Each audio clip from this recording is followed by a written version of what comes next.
ଶ୍ରୀମଦ୍ଭାଗବତ ଚତୁର୍ଥ ସ୍କନ୍ଧ ତ୍ରୟୋଦଶ ଅଧ୍ୟାୟ। ମୈତ୍ରେୟ ଉବାଚ।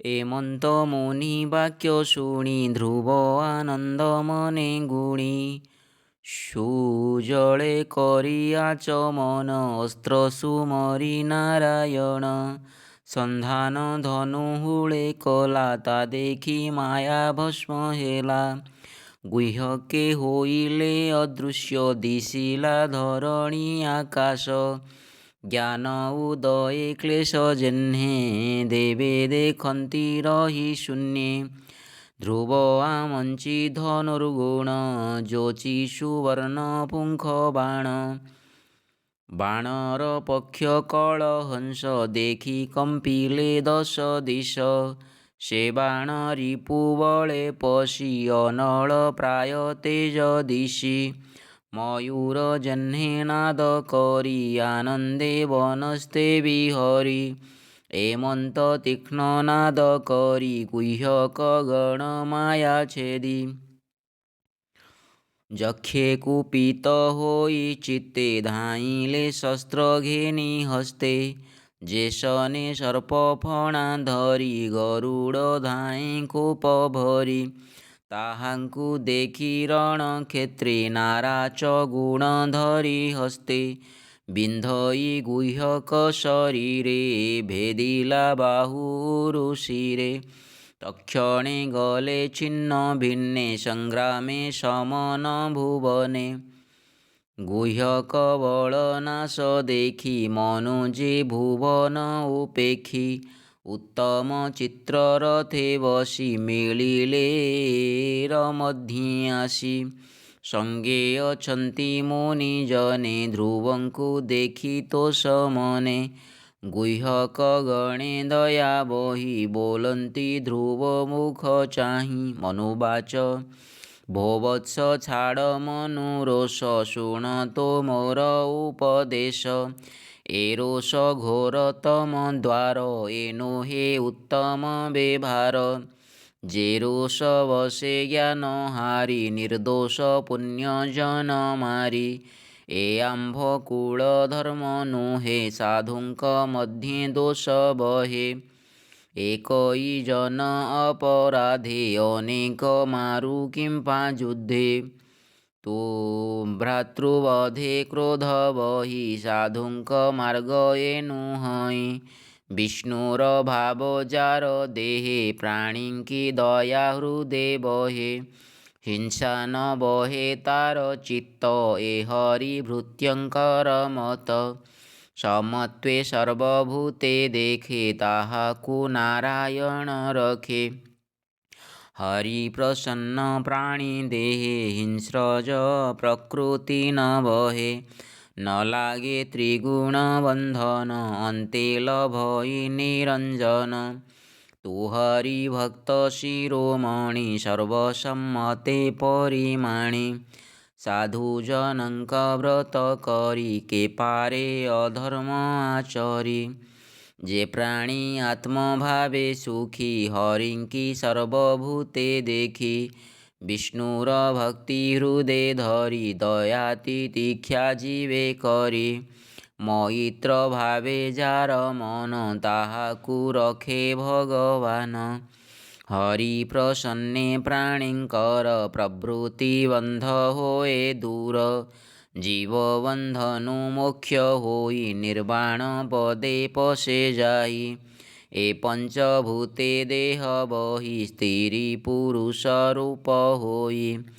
ଏବେ ନିସଙ୍ଗମର କାଳେ ରଜର ସଙ୍ଗେ ବୀର୍ଯ୍ୟ ମିଳେ, ସ୍ତ୍ରୀ ପୁରୁଷ ଦେହ ବହି ଇହ ସଂସାରେ ଜନମଇ, ଏମନ୍ତେ ସୃଷ୍ଟି ସ୍ଥିତି ନାଶ ବିଷ୍ଣୁର ମାୟା ପରକାଶ, ତହିଁ ନିମିତ୍ତ ମାତ୍ର ହୋଇ ପରମ ଜୀବକୁ ଭିଆଇ, ମାୟାରେ ଭ୍ରମାଏ ଜଗତ ଲୌହକୁ ଯେହ୍ନେ ଅୟସ୍ମାନ୍ତ, ସେ ହରି କାଳ ଶକ୍ତି ରୂପୀ ନିଜ ମାୟାରେ ବିଶ୍ୱବ୍ୟାପୀ, ସର୍ବକରଇ ସର୍ବହରେ ଅକର୍ତ୍ତା ରୂପେ ସେ ବିହରେ, ପ୍ରବାହେ ଯେହ୍ନେ ବୃକ୍ଷ ରାଶି ଜଳର ବଳେ ଯାନ୍ତି ଭାସି। ଏମନ୍ତ କାଳ ଚେଷ୍ଟା ବଳେ ପ୍ରାଣୀ ଭାସନ୍ତି ଅବହେଳେ। ସେ କାଳ ଅନାଦି ଅନନ୍ତ ଅବ୍ୟୟ କରେ ଆଦି ଅନ୍ତ। ଜନ୍ମେ ଜନକୁ ଜନମାଇ ମରଣେ ଯାହାକୁ ମରାଇ। ସପକ୍ଷ ବିପକ୍ଷ ଏ ଦୁଇ ତାର ସ୍ୱଭାବେ ନ ଘଟଇ। ପ୍ରଜାଏ ତାହାର ଆୟତେ ସମେ ବସନ୍ତି ଏ ଜଗତେ। ଧୂଳି ଯେ ଶନେ ବାୟୁ ବଳେ ଉଡ଼ି ଭ୍ରମନ୍ତି ଅନ୍ତରାଳେ। କର୍ମ ଅଧୀନ ପ୍ରାଣୀମାନେ ତା ପଛେ ଧାମନ୍ତି ଯେ ଶନେ। ଜନ୍ତୁ ଆୟୁଷ ହାନି ଲାଭ ଏ ଦୁଇ କାଳର ସ୍ୱଭାବ। କେହୁ ବୋଲନ୍ତି ଏ ଜଗତ ଅଟଇ କର୍ମର ଆୟତ। କେ ବୋଲେ ସ୍ୱଭାବ ଏହାର କେ ବୋଲେ କାଳର ସଞ୍ଚାର। ବାସନା ବୋଲନ୍ତି ଅପରେ ତା ତତ୍ତ୍ୱ କେ ବା କହିପାରେ। ଅପରେ ଦଇବ କେ କହେ କାମ ରୂପ ହୋଇ। ଅବିଦ୍ୟା କାମ ସଙ୍ଗେ ଜଡ଼ି ଘୋର ଅନ୍ଧାରେ ପ୍ରାଣୀ ପଡ଼ି। ଭ୍ରମନ୍ତି କାଳ ବାୟୁ ବଳେ କଲ୍ଲୋଳ ଯେହ୍ନେ ସିନ୍ଧୁ ଜଳେ। ଅବ୍ୟକ୍ତ ଅପ୍ରମେୟ ସୀମା କେ ଜାଣିପାରେ ତା ମହିମା। ଏଣୁ ତ ଭ୍ରାତାର ମରଣ ଗୁହ୍ୟ କେ ନୁହନ୍ତି କାରଣ। ଦଇବ ବଳ ସେ ପ୍ରମାଣ ଏକଥା ନିଶ୍ଚୟ ତୁ ଜାଣ। ସ୍ୱମାୟା ଶକ୍ତି ଯୁତେ ସେହି ସର୍ଜଇ ପାଳଇ ହରଇ। ଏଣୁ ସକଳ ଭୂତଙ୍କର ଭୂତ ଭାବନ ଚକ୍ରଧର। ଏଣୁ ସେ କାଳ ମଧ୍ୟେ ଥାଇ ଦେବେ ପୂଜନ୍ତି ବଳି ଦେଇ।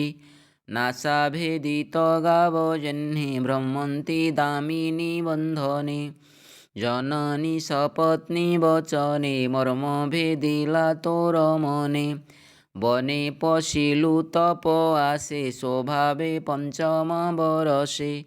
ବିଷ୍ଣୁ ଆରାଧି ତପ ବଳେ ବସିବୁ ଗଗନ ମଣ୍ଡଳେ। ତ୍ରୈଲୋକ୍ୟ ଊର୍ଦ୍ଧ୍ୱ ପଦ ଗତେ ବସିବୁ କଳ୍ପ ପର୍ଯ୍ୟନ୍ତେ। ଏ ମାୟାମୟ ମୋହ ପାଶ ଛେଦିଲୁ ଭବ ବନ୍ଧ ତ୍ରାସ। ଏ ବର ଜାତହୁଁ ଲଭିଲୁ ପ୍ରତ୍ୟକ୍ଷେ ବିଷ୍ଣୁଙ୍କୁ ଦେଖିଲୁ। ଚିତ୍ତେ ତାହାଙ୍କୁ ଏବେ ଭଜ ଏ ଘୋର ତମ ବେଗେ ତେଜ। ସମେ ସକଳ ତାପ କ୍ଷୟ ଏବେ ତୁ ହୁଅ ଶାନ୍ତ କାୟ। ଯାହାକୁ ଦେଖି ପ୍ରାଣୀ ଡରେ ସେ ପ୍ରାଣୀ ଜୀବ ଥାଉଁ ମରେ। ଈଶ୍ୱର ମିତ୍ର ଏ କୁବେର ଏହାକୁ ଅବଜ୍ଞାନ କର। ମାରି କୁବେର ଅନୁଚର କଲୁ ତୁ ଅନ୍ୟାୟ ଆଚାର। ଏବେ ଏହାରେ ପ୍ରୀତି କର ସର୍ବକୁଶଳ ହେବ ତୋର। ମୈତ୍ରେୟ ଉବାଚ ଏମନ୍ତ ସ୍ୱୟଂଭୁବ ମନୁ ପ୍ରବୋଧ କଲେ ପୌତ୍ର ମନ୍ୟୁ। ଧ୍ରୁବଙ୍କୁ ଆଲିଙ୍ଗନ କଲେ ମୁନିଙ୍କ ସଙ୍ଗେ ପୁରୀ ଗଲେ। ସେ ମନୁ ଚରଣାରବିନ୍ଦେ ସୁଜନେ ନମ ହେ ଆନନ୍ଦେ। ଚତୁର୍ଥ ସ୍କନ୍ଧ ଭାଗବତ ହରି ମହିମା ସୁଚରିତ। ସୁଜନ ଜନେ ଏଣେ ରସ କହଇ ଜଗନ୍ନାଥ ଦାସ। ଇତି ଶ୍ରୀମଦ୍ଭାଗବତେ ମହାପୁରାଣେ ପାରମହଂସ୍ୟାଂ ସଂହିତାୟାଂ ଚତୁର୍ଥସ୍କନ୍ଧେ ଧ୍ରୁବଚରିतं ନାମ ତ୍ରୟୋଦଶୋऽଧ୍ୟାୟः।